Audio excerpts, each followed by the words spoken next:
आज के वीडियो में आपका स्वागत है। आज हम एक महत्वपूर्ण मंत्र के बारे में बात करेंगे।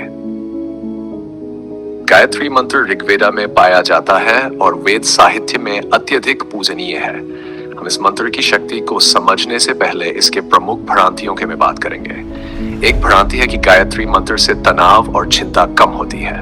क्या ये आपने कभी सोचा कि कैसे किसी मंत्र का जाप बिना इसके अर्थ को समझे मानसिक शांति ला सकता है? यदि कोई गायत्री मंत्र का जाप कर रहा है लेकिन इसके गहरे महत्व को नहीं समझता, तो यह आंतरिक अशांति और तनाव को कैसे दूर कर सकता है? कई मानते हैं कि गायत्री मंत्र हृदय को स्वस्थ रखता है और नकारात्मकता को दूर करता है। अगर गायत्री मंत्र से हृदय को स्वस्थ रखा जा सकता है, तो हमें दिल के डॉक्टरों की आवश्यकता क्यों है? दिल के दौरे जैसी आपातकालीन स्थिति में हम सीधे अस्पताल फोन लगाते हैं, न कि गायत्री मंत्र का जाप करने लगते हैं। क्या इस तरह की झूठी मान्यताएं गायत्री मंत्र का अपमान नहीं है? ये मान्यता भी है कि गायत्री मंत्र के प्रयोग से पढ़ाई में मदद मिलती है। हालांकि ये ध्यान और पढ़ाई की क्षमताओं में सुधार का कोई जादुई समाधान नहीं है। इस तरह की सोच पढ़ाई में रुचि और मेहनत के महत्व को नजरअंदाज करती है।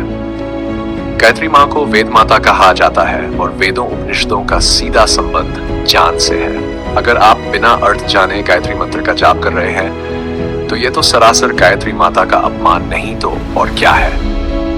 लोगों को मूर्ख बनाने वाले कई ज्योतिषियों, गुरुओं और शिक्षित लोगों ने भी मंत्र का पाठ कैसे करना चाहिए, इसके नियम बनाए हुए हैं।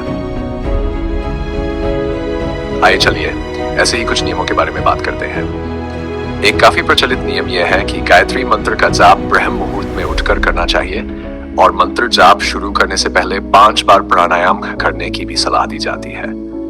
एक और नियम है कि संभव हो तो सुबह के समय पूर्व की ओर और शाम के समय पश्चिम की ओर मुंह करके ही मंत्र का जाप करें।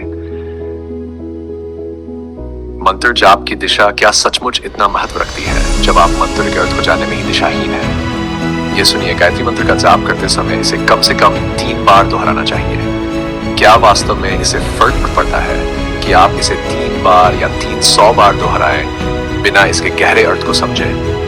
देख रहे हैं कैसे हमें मूर्ख बनाया जाता है, कैसे लोग गलत बातों को फैलाकर गलत नियमों में बांध देते हैं। यही होती है अज्ञान की दशा। ऐसे कितने अंधविश्वास और नियमों से हम भरे पड़े हैं। चलिए अब मंत्र का सच्चा अर्थ जानकर इस अंधविश्वास और अशिक्षा से आगे बढ़े। गायत्री मंत्र के हर एक शब्द का मतलब कुछ इस तरह है।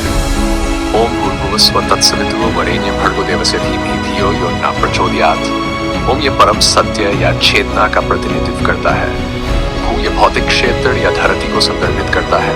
भू ये धरती और आकाश के बीच के अंतरिक्ष को दर्शाता है। स्व मतलब आकाशीय क्षेत्र या स्वर्ग। तत् का मतलब वह होता है। सवितु मतलब सूर्य का होता है। वरेण्यम मतलब पूज्य या श्रेष्ठ। भर्गो का मतलब दिव्य प्रकाश। देवस्य माने देवता का। धीमहि का मतलब हम ध्यान करते हैं या हम ध्यान लगाते हैं। धियो बुद्धि या समझ। यो मतलब होता है जो। नन का मतलब होता है हमारा। प्रचोदयात् का मतलब प्रेरित करें होता है। मंत्र का पूरा अनुवाद कुछ इस तरह है। हम उस दिव्य प्रकाश की पूजा करते हैं जो इस पृथ्वी, वायुमंडल और आकाशीय क्षेत्र को व्याप्त और पार करता है। वह दिव्य प्रकाश हमारे बुद्धि को प्रेरित करे। गायत्री मंत्र का अनुवाद हमने शब्दशः समझा। अब इसका गहरा भावार्थ समझते हैं। मन में शायद सवाल उठ रहा होगा कि यह दिव्य प्रकाश माने क्या, यह किसका प्रतीक है? और जैसे मंत्र के अनुवाद में बताया गया है, यह दिव्य प्रकाश हमें प्रेरित करे, लेकिन किसके लिए प्रेरित करे? चलिए समझते हैं। यह दिव्य प्रकाश प्रतीक है ज्ञान का, जानने का, और ये ज्ञान हमें झूठ, अंधश्रद्धा, गलत मान्यताओं और डर जैसे बंधनों को तोड़ने के लिए प्रेरित करता है।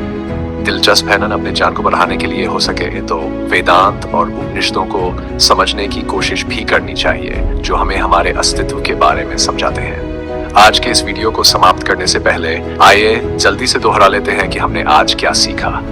हमने गायत्री मंत्र का सच्चा अर्थ और उसकी महत्ता को समझा। साथ ही हमने यह भी सीखा कि अंधविश्वासों और बिना आधार वाले तथ्यों पर विश्वास नहीं करना चाहिए, चाहे कितने ही बड़े गुरु, स्वामी या बड़े बुजुर्गों के द्वारा बताई जा रही हो। हमेशा खुद से कठिन सवाल पूछें, जिज्ञासु रहें और सत्य को जानने की कोशिश करें। शायद यही गायत्री माता के प्रति सच्ची श्रद्धा होगी। मेरे इस वीडियो में समय निकालकर जुड़ने के लिए धन्यवाद। जल्द ही मिलेंगे एक और जानकारी भरे वीडियो के साथ। नमस्कार। जय गायत्री माँ।